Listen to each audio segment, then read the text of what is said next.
Jimbo Fisher is out as head coach of Texas A&M. And in this video, we're going to take a look at some of the coaches whose names have been dropped to take over the football program in Aggie land. And before I begin that, I'm going to put a bow on his tenure in College Station and tell you why I don't think it worked out. It's pretty basic, pretty simple. He just didn't win enough games. I know that sounds like pretty cut and paste, and I know some people will look at his record, 45-25, 3-0 in bowl games. There are a lot of schools out there, even in the SEC and in the state of Texas, where 45-25, 3-0 in bowl games will have you lifetime security and will probably get a fucking statue built outside the stadium in your honor when your career is over. But at Texas A&M, where the bar was raised, and when you were getting the money that Fisher got from day one after they pried him away from Florida State, and especially after they gave him the contract extension in 2021 to keep him from going to LSU, look, 9-4 and 8-5 every year just ain't going to cut the mustard, and 5-7, which he did last year, surely isn't going to do it. So they moved on, and people that are saying Fisher got screwed, the guy got paid $75 million in a buyout to go away, no longer coach a team. I mean, how many of us wish that our employees would tell us, look, you're not doing the job we paid you to do. Here's $75 million to go away. If that's getting screwed, may we all be so fortunate. Also, let me say one thing here. I've seen this several times by people in Penn State posts on X and in Facebook. No, Jimbo Fisher is not coming to Happy Valley to be James Franklin's offensive coordinator next year. Stop the lunacy. Stop the insanity, okay? You've got a better chance of winning the Powerball than you do of seeing Jimbo Fisher as James Franklin's OC next year. Just the same thing. He's not going to go to the Nick Saban learning tree next year. He's not going to do anything on the coaching sidelines next year in college football. He's got $75 million to stay home. Okay, if you see him doing anything, it'll probably be as an analyst for one of the major networks. He'll probably take a year or two off, lick his wounds, rest and recuperate.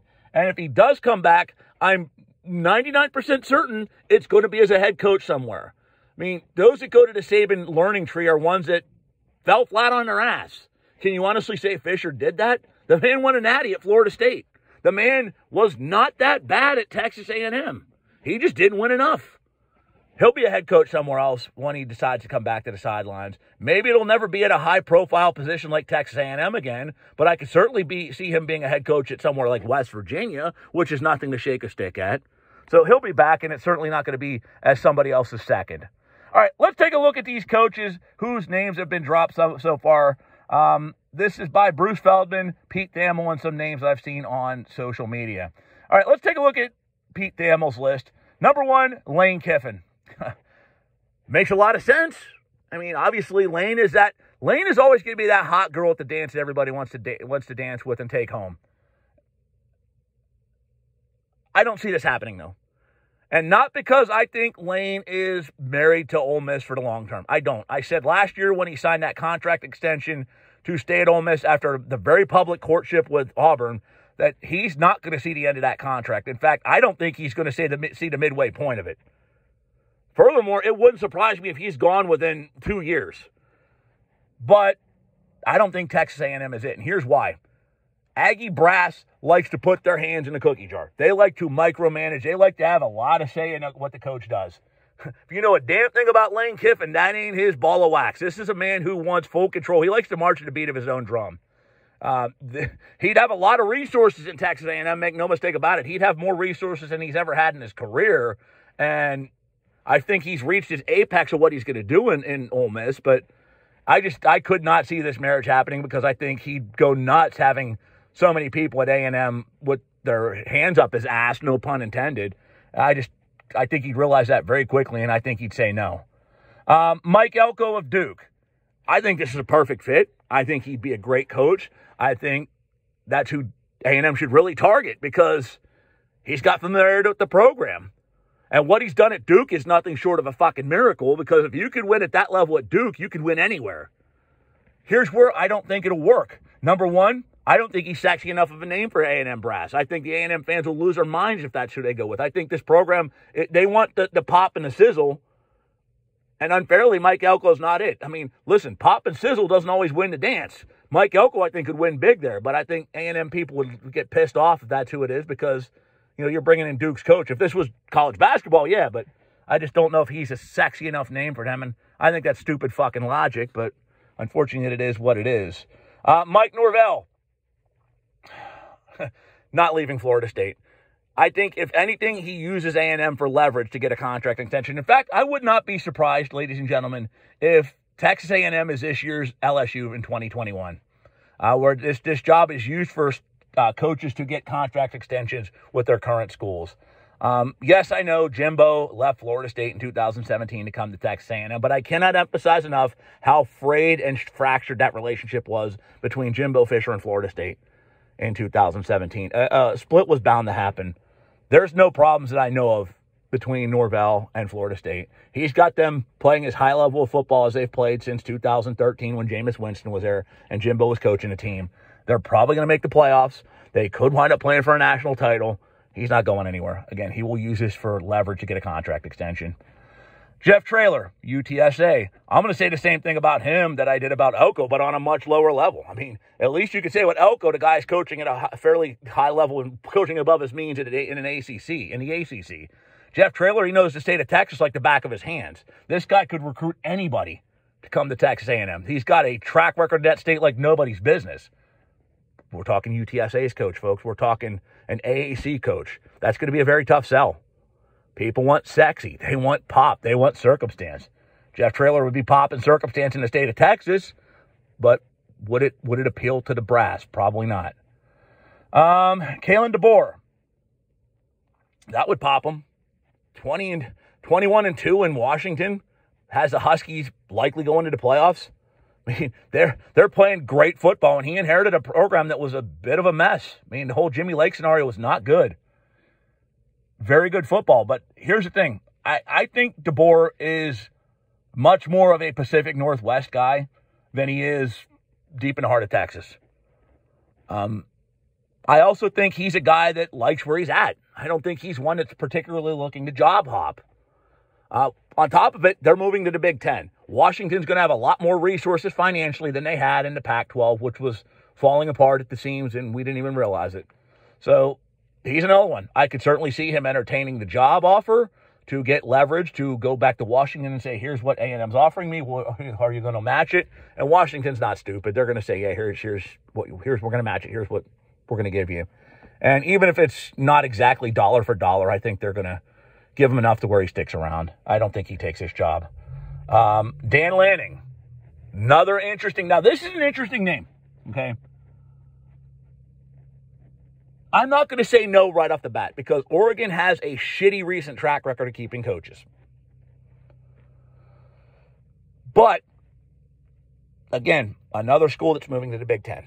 They're going to have more money, more resources at their disposal. I could also say about Willie Taggart and Mario Cristobal. Those guys had deep, deep, deep roots in the state of Florida. Okay? Dan Lanning has no roots in the state of Texas at all. He has coached in the SEC, but that's where his roots to Texas lie. Okay? I'm going to put it this way. Oregon, I think, is under a lot of pressure to keep Lanning. They lost their last, let's be honest, they lost their last three coaches to different openings. Chip Kelly to the NFL, then, Taggart. Actually, three of their last four, excuse me. But you get my point of view. They've lost three of their last four coaches. They've got to pony up. They've got to pony up. And if they don't, there's going to be a lot of fucking questions to be answered. So, I think they're going to find a way to keep Lanning. I can't see them letting them get away. This is fucking great. Cliff Kingsbury. Get the fuck out of here. Are you shitting me right now? Listen, if Cliff Kingsbury is the head coach of Texas A&M, that is because every other candidate ahead of him said no, and Texas A&M is in much bigger trouble than people realize. I mean, I realize they're giving Jimbo $75 million to go away. Look, if Cliff Kingsbury falls forward into this job after failing at his last two, guy couldn't win at Texas Tech, where if you want 9-4 or 8-5, you'd fucking have job stability for life. Couldn't even do that at Texas Tech when he had Patrick fucking Mahomes as his head coach. Okay, then he failed as the head coach of the Arizona Cardinals. If he falls forward into the Texas A&M job, this system is fundamentally fucked. There's no way in hell. There is no way in hell. If they hire him ahead of Mike Elko and Jeff Traylor, this system's bullshit. No way. No way. Chris Kleiman. I like that name. I like that name a lot. Sexy? No. Slightly more sexy than Elko and Traylor? Yeah, because he's a Big 12 coach. You know, slight against him is he doesn't really have a bunch of recruiting ties in the state of Texas. But, guys, it's fucking Texas. That's not a hard state to recruit in, right? You walk out your back fucking yard, go 10 minutes away, and you can find 5-star recruits. So it's not going to be a hard sell. This guy's won everywhere he's gone. If he can recruit talent to come to college, if he can recruit talent to come to Manhattan, Kansas, he can recruit them to come to College Station. I think, to me, he is the name that's a sleeper to watch in this one. I think they may have other candidates say no.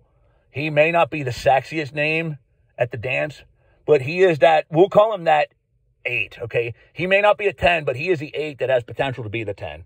And I think he's the wise choice. Dan Campbell. Look, 4 years ago, Campbell would have walked barefoot to College Station to take the fucking job. But now, in words I never thought I would say in my lifetime, he has the Detroit Lions playing at a Super Bowl level. There's a very real possibility that Detroit will be playing in Las Vegas in the beginning of February for a right to take home their first Lombardi ever. Yeah, hell's frozen over. Okay? He is not leaving this team mid-season. No way in hell. On top of it, let's say the Lions don't make the Super Bowl. Let's say they make a deep run in the NFC playoffs, which is highly possible. Let's say they lose in the NFC championship game to Philadelphia, San Francisco, whatever. You think he's going to fucking honestly say, hey, guys, we had a hell of a run. We're going places, but it ain't going to be with me. Sayonara, kiss my fucking ass. No. Campbell's not wired that way. And frankly, he's not wired that way, period. He's a pretty loyal guy. He's going to remember the organization that gave him his first head coaching chance. So Dan Campbell is not happening. Last name on this list is James Franklin. He would be the sexy name. Make no mistake about it. He would be the splash. But I got to ask this question. James Franklin is getting a lot of heat here in Happy Valley for his inability to win the big game, to reach the upper echelon, okay? His failures against Michigan and Ohio State are notable. You just fired a coach and gave him $75 million to go away because of his inability to reach the upper echelon in the Big Ten. Are you really going to fire Jimbo Fisher and replace him with another version of Jimbo Fisher? I don't believe. I don't. I mean, this is a guy who was cycled through offensive coordinators. This, whoever replaces Mike Yurkich, who was fired yesterday, is going to be his 6th offensive coordinator. Okay? Franklin is a fine X's and O's guy. He is. He's done good things in Happy Valley. And if you want 9 or 10 wins a year, he's your Huckleberry. But guess what? 9 or 10 wins, a trip to the second tier New Year's Day bowl games, that's great. But didn't you just get rid of a coach and give him $75 million because that's all he was able to do? Are you really going to want to give James Franklin the same contract to do the same thing? I don't think so. But there you have it, folks. That is the Texas A&M shortlist. I said, if I'm picking, I know people say I'm crazy for going Kleiman ahead of Franklin. I'm going Kleiman, Elko, and Traylor. If they're my 3 picks I think are most viable. I know people say I'm insane for giving those 3 a chance over Franklin. But again, I'm saying, Franklin, look, you're replacing a guy who couldn't get over the top with another guy who can't get over the top. We don't know if Elko, Traylor, or Kleiman can, but I think they've got more of a possibility to prove it than what we know Franklin can do. Anyway, that'll wrap things up. Who do you think gets a Texas A&M job? Leave it in the comment section below. Thanks for tuning in.